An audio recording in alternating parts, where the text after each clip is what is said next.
కాలంగా వేచి చూస్తున్న రైతు భరోసా నిధుల విడుదలపైన స్పష్టత వచ్చింది.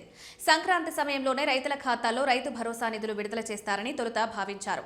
అయితే అమలు కాలేదు. అదే సమయంలో మున్సిపల్ ఎన్నికల షెడ్యూల్ విడుదలకు రంగం సిద్ధమవుతోంది. కాగా ప్రభుత్వం ఇప్పుడు రైతు భరోసా నిధులు విడుదలపైన తుది కసరత్తు చేస్తున్నారు. రైతుల ఖాతాల్లో జమ చేసేందుకు ముహూర్తం దాదాపు ఫిక్స్ చేశారు. విడతల వారీగా నిధుల చెల్లింపు పూర్తి చేయాలని నిర్ణయించినట్లు సమాచారం.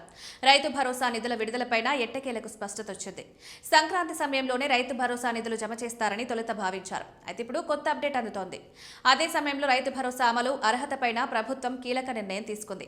ఇప్పటి వరకు పథకం అందుకుంటున్న లబ్ధిదారుల్లో తాజా అర్హతల మేర కోత విధించారు. జనవరి 26 నుంచి రైతుల ఖాతాల్లో నిధులను జమ చేసే అవకాశం ఉందని తెలుస్తోంది. పంట సాగు చేస్తున్న భూములకు మాత్రమే ఈ పథకం వర్తింపజేయాలని ప్రభుత్వం డిసైడ్ అయింది. అందులో భాగంగా శాటిలైట్ సర్వే ఆధారంగా పంట భూములను గుర్తిస్తోంది. దీనికి సంబంధించిన తుది నివేదిక ప్రభుత్వానికి అందాల్సి ఉంది. దీంతో రైతు భరోసా నిధులు సంక్రాంతికి విడుదల చేసే అవకాశాలు లేవని తెలుస్తోంది. దీనికి సంబంధించి తాజాగా రాష్ట్ర రైతు కమిషన్ చైర్మన్ ముదిరెడ్డి కోదండం రెడ్డి స్పష్టతనిచ్చారు. జనవరి నెలాఖరులోగా రైతు భరోసా నిధులు జమ చేస్తామని వెల్లడించారు. కాగా పంట భూములకు మాత్రమే రైతు భరోసా ఇవ్వాలని రాష్ట్ర ప్రభుత్వం నిర్ణయం తీసుకున్నట్లు తెలుస్తోంది. కేవలం అర్హులకు మాత్రమే రైతు భరోసా అందాలనే ఉద్దేశంతో ఈ నిర్ణయం తీసుకుంది. తాజాగా మేడారంలో జరిగిన కేబినెట్ భేటీలోనూ ఈ అంశంపైన చర్చ జరగలేదు.